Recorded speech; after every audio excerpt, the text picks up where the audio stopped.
Actually এটা পৃথিবীর অন্যতম একটা দেশ যেটা ভালনার ন্যাচারাল ক্যালামিটিস অ্যান্ড ডিজাস্টারের দিক থেকে এটা খুবই ভয়াবহ চ্যালেঞ্জের মুখোমুখি। বিভিন্ন পত্রিকায় আপনারাই বলে থাকেন, লিখে থাকেন, দেখিয়ে থাকেন যে after 50 years 1/3 of Bangladesh might be submerged under water. Sea level will uprise.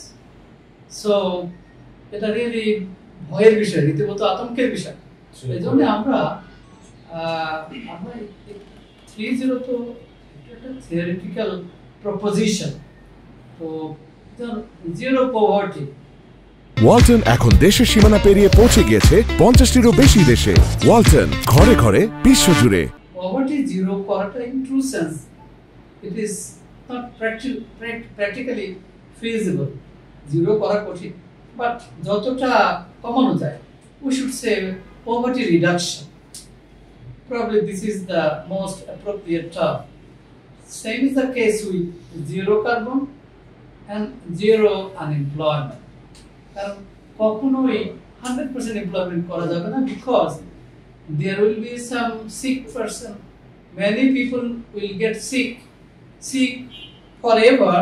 তারপর employment generation করা যাবে। At the same time সেখানে প্রতিবন্ধী থাকবে অনেকেই, তাদের তো এমপ্লয়মেন্ট করা যাবে না। আবার কিছু লোক ড্রাগ অ্যাডিক্টেড হওয়ার আশঙ্কা থাকবে, আরো ডেভিয়েটেড পারভার্টেড হবে, সেগুলোকে তারা পুরোপুরি এমপ্লয়মেন্ট জেনারেশন করা যাবে না। জিরো করা কঠিন হবে, বাট রিডাকশন করা